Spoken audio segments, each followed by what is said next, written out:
Hello friends, आपका स्वागत है हमारे चैनल पर। मेरा नाम है ध्रुव और आप लोग देख रहे हैं द लर्नर्स कम्युनिटी। आज की वीडियो में हम बात करेंगे थर्ड सेमेस्टर के डिसिप्लिन कोर्स में आने वाले पॉलिटिकल साइंस सब्जेक्ट के बारे में। डिसिप्लिन माइनर में आपका एक सब्जेक्ट आता है जिसका नाम है ancient and medieval Indian political thought. ये आपके सब्जेक्ट का नाम है। आज की वीडियो में हम इस सब्जेक्ट के कवर अप करेंगे। कवर अप का मतलब यहाँ पे है कि हम लोग सिलेबस देखेंगे, इंपॉर्टेंट क्वेश्चन पेपर को कवर अप करेंगे और क्वेश्चन क्या-क्या आ सकते हैं, आप लोगों से किस टाइप के क्वेश्चन पूछे जा सकते हैं, ये सब चीज़ें हम कवर करेंगे। साथ के साथ एग्ज़ाम का पैटर्न भी आपको इस वीडियो के थ्रू पता चलेगा। तो चलिए वीडियो को शुरू करते हैं और अगर अब तक आपने हमारा चैनल सब्सक्राइब नहीं किया, तो सब्सक्राइब ज़रूर करिएगा। थर्ड सेमेस्टर के नोट्स जो हैं आपको लोगों के लिए डिस्क्रिप्शन बॉक्स में प्रोवाइड करवा दिए गए हैं, चेक ज़रूर करिए। ठीक है? इस सब्जेक्ट के भी नोट्स शायद प्रोवाइडेड हैं, आप ज़रूर चेक एक बार करिएगा। ठीक है? बात करें सब्जेक्ट की तो ancient and medieval Indian political thought आपके जो सब्जेक्ट का नाम है और ये सब्जेक्ट आता है आपका पॉलिटिकल साइंस के अंतर्गत। ठीक है? सब्जेक्ट में अगर हम बात करें तो टोटल नंबर ऑफ जो आपका सिलेबस है वो है, आप देख सकते हैं यूनिट नंबर 1 है आपका foundation of Indian political thought के बारे में। मतलब जो इंडियन पॉलिटिकल थॉट का जो बेस था, शुरुआत जब हुई थी कभी, ठीक है? तो जो उसका बेस था उसके बारे में बात करी गई है, जिसके अंदर भाई ओवरव्यू करेंगे हम source of Indian political thought. मतलब हम ऊपर-ऊपर से देखेंगे किन चीज़ों को, ऐसे कौन-कौन से सोर्स हैं जो कि हमें बताते हैं हमारी जो इंडियन पॉलिटिकल थॉट है उसके बारे में। फिर कल्चर एंड टेरिटोरियल जो कॉन्सेप्शंस थे ऑफ इंडिया उसके बारे में पढ़ेंगे। Distinguished features of Indian political thought, इन चीज़ों के बारे में पढ़ेंगे। यूनिट नंबर 2 आपका आता है जिसमें आपको ऑथेंटिसिटी ऑफ मनुस्मृति, ठीक है? टॉकिंग पॉइंट जो है उसके बारे में बात करेंगे। फिर social law and conceptions of justice, ये सारी चीज़ें आपके यूनिट नंबर 2 में आ जाती है जिसका नाम है मनु। यूनिट नंबर 3 आती है Brihaspati, state craft, justice, interstate relations, ये आपका यूनिट नंबर 3 हो जाता है। यूनिट नंबर 4 आता है शुक्रा या, ठीक है? उसाना, जिसके अंदर आप बात करेंगे डिबेट करेंगे ऑन द ऑथेंटिसिटी ऑफ शुक्रानीति। ठीक है? भई डिबेट करेंगे कि शुक्रा नीति कितनी ऑथेंटिक है, ठीक है? मतलब असली है, नहीं है, उसके बारे में जो चीज़ें हैं, वो सारी चीज़ें। कॉन्सेप्ट ऑफ किंगशिप के बारे में बात करेंगे, स्टेटक्राफ्ट एंड शुक्रा नीति, ये हो जाता है। यूनिट नंबर 4 आप जो 5 है, सॉरी 5 है, वो आपका कौटिल्य के बारे में हो जाता है। यूनिट नंबर जो 6 है, वो आपका अग्नसूता के बारे में हो जाता है। 7वाँ जो यूनिट है, वो है त्रिवल्लर के बारे में। 8वाँ यूनिट जो है, बसवाना के बारे में आ जाता है। ठीक है? फिर आपका 9वाँ यूनिट है आदि शुक्राचार्य के बारे में, आदित्य, ठीक है? और यूनिट नंबर 10 है आपका कबीर एंड गुरु नानक और यूनिट नंबर 11 है आपका अबुल फजल के बारे में। ठीक है? टोटल नंबर ऑफ यूनिट जो है वो आपका 11 है। बहुत बड़ा सिलेबस है आपका इस सब्जेक्ट का, हम कहेंगे। ठीक है? इस सब्जेक्ट का सिलेबस बहुत बड़ा है। आप लोगों ने अगर ये सब्जेक्ट चुना है तो आप लोगों को इसके बारे में काफ़ी अच्छे से जो प्रिपरेशन है वो आपको करनी होगी। ठीक है? बात करें सिलेबस के रिलेटेड तो ये आपका पूरा का पूरा सिलेबस हो जाता है, 11 यूनिट हो जाती हैं। 11 की 11 यूनिट में से आपका जो पूरा का पूरा पेपर है वो बन के आपका निकल के आएगा। ठीक है? सारा का सारा पेपर इन्हीं यूनिट्स में से होगा, तो आपको इन यूनिट्स की जो अच्छी खासी जानकारी होनी चाहिए, क्वेश्चन रिलेटेड चीज़ें और चैप्टर रिलेटेड चीज़ें। अब हम बात करते हैं क्वेश्चन पेपर की, तो ये आपका जो क्वेश्चन पेपर है आप देख सकते हैं, ancient and medieval Indian political thought के बारे में। ये आपका यूनिक पेपर कोड हो जाता है। बीए प्रोग्राम पॉलिटिकल साइंस में ही आपको सब्जेक्ट देखने को मिलता है। थर्ड सेमेस्टर आपका सेमेस्टर है। क्वेश्चन पेपर की बात करें तो 3 घंटे का आपको टाइम दिया जाएगा। 3 घंटे में आपका 90 नंबर का जो है आपका पेपर होगा। ठीक है? उसमें आपको 5 जो क्वेश्चन है क्वेश्चन पेपर में वो आपको अटेम्प्ट करने हैं। 90 नंबर का पेपर होगा, 5 आपको क्वेश्चन अटेम्प्ट करने हैं। हर एक क्वेश्चन आपका 18 नंबर का होगा।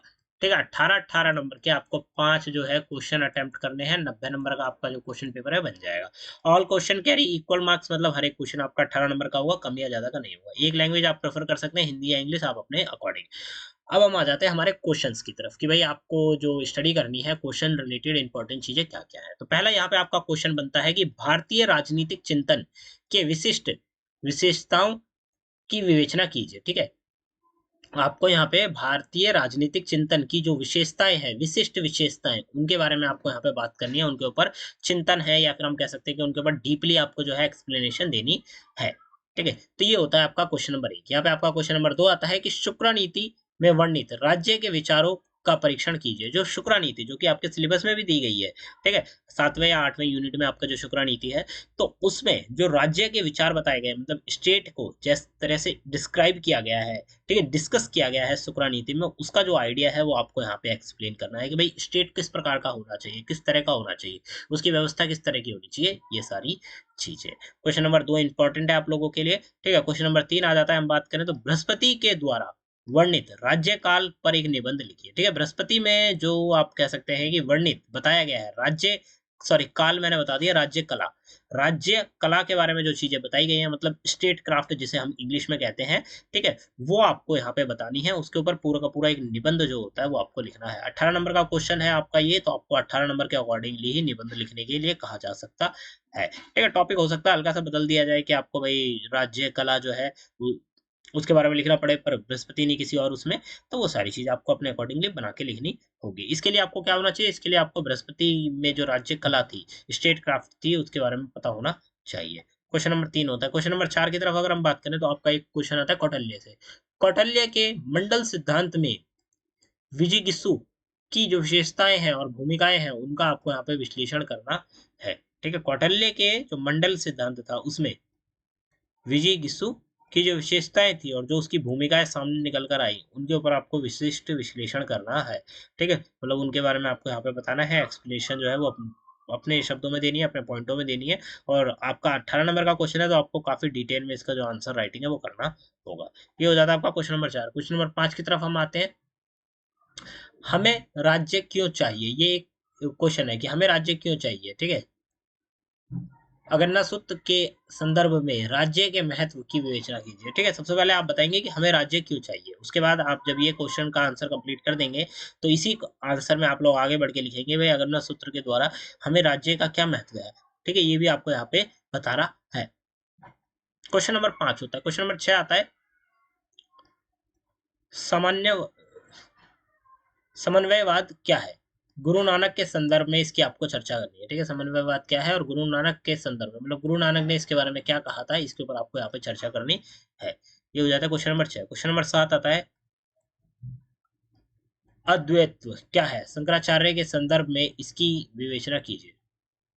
ठीक है, अद्वैता क्या है ये आपको बताना है, और शंकराचार्य ने जो इसके बारे में बताया था, डिस्कशन दी थी, एक्सप्लेनेशन दी थी, वो आपको यहाँ पे बतानी है। क्वेश्चन नंबर 7 होता है। क्वेश्चन नंबर 8 आता है कि अबुल फजल ने राजनीतिक इस्लाम की विशिष्ट भाषा बनाने में किस तरह से योगदान दिया था। अबुल फजल जो है उसने राजनीतिक इस्लाम की जो विशिष्ट भाषा है उसको बनाने में, उसको डेवलप करने में, ठीक है, किस प्रकार से अपना कंट्रीब्यूशन दिया था, ये आपको यहाँ पे बताना है। ठीक है भाई, अबुल फजल का क्या कंट्रीब्यूशन रहा है राजनीतिक इस्लाम की जो विशिष्ट भाषा है उसको बनाने के अंतर्गत। ये हो जाता है आपका क्वेश्चन नंबर 8। क्वेश्चन नंबर 9 आ जाता है आपका कि नैतिकता और राजनीति के बीच संबंध के बारे में कौटिल्य और त्रिवलर की समझ का परीक्षण कीजिए। ठीक है भाई, नैतिकता और राजनीतिक है।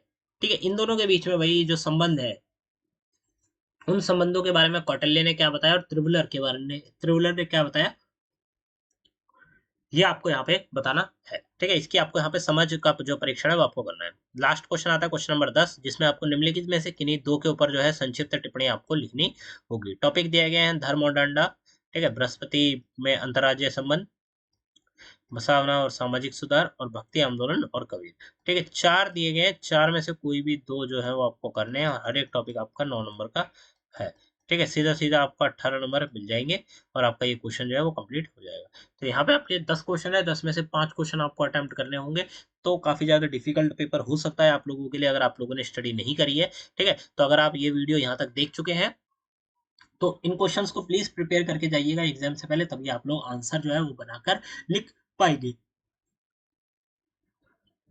ठीक है, मिलते हैं अगली वीडियो में। Thanks for visiting on my channel guys.